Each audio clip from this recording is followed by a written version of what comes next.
মাতরম বন্দে মাতরম বন্দে মাতরম বন্দে মাতরম বন্দে মাতরম বন্দে মাতরম নবাগতদের জানাই স্বাগতম স্বাগতম নবাগতদের জানাই স্বাগতম স্বাগতম নবাগতদের জানাই স্বাগতম স্বাগতম স্বাগতম রাহুল গান্ধী রাহুল গান্ধী রাহুল গান্ধী জাতীয় কংগ্রেস জাতীয় কংগ্রেস জাতীয় কংগ্রেস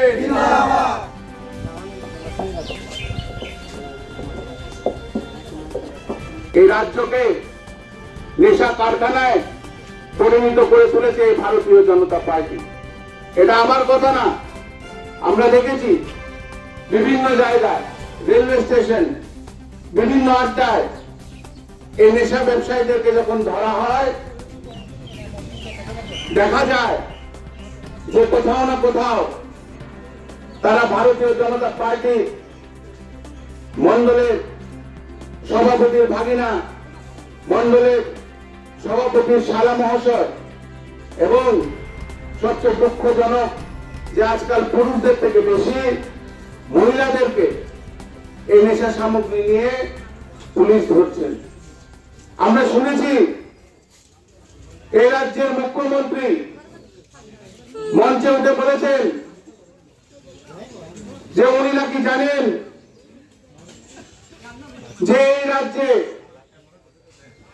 নেশা সামগ্রী এবং নেশা ব্যবসায়ের সঙ্গে তারা যুক্ত। কিন্তু অবাক করে দেওয়ার মতন কথা, আপনি যদি জানেন আপনি প্রশাসন দিয়ে তাদেরকে কেন গ্রেফতার করাচ্ছেন না? আপনি কেন তাদেরকে এখনো এই রাজ্যের প্রজন্মকে নষ্ট করে দেওয়ার জন্য এখনো তাদেরকে জেলের বাইরে রাখছেন? তার একটাই উত্তর, যে এই নেশা ব্যবসার সঙ্গে ভারতীয় জনতা পার্টির নিমকি নেতারা সরাসরি ভাবে যুক্ত। এবং আমরা দেখেছি অতীতে খবরের কাগজে কিভাবে প্রকাশ্যে ভারতীয় জনতা পার্টির নিমকি নেতারা এই নেশা সামগ্রী বিক্রি করে প্রজন্মটাকে নষ্ট করে দেওয়ার প্রচেষ্টা করছে। কিন্তু এই রাজ্যের মুখ্যমন্ত্রীর কোনো হেলদোল নেই। আমরা দেখেছি যে তাদের দেওয়া প্রতিশ্রুতি যে এই রাজ্যে প্রত্যেক বছর 50,000 চাকরি হবে। আমরা দেখেছি যে কিভাবে স্বতঃস্ফূর্তভাবে যুবকরা এই জুমলায় বিশ্বাস করে, এই জুমলাতে বিশ্বাস করে তারা ভোট দিয়েছিল। কিন্তু আমরা এখন কি দেখছি যে তারা কোন রকম চাকরি দিতে পারছে না। তারা মঞ্চে উঠে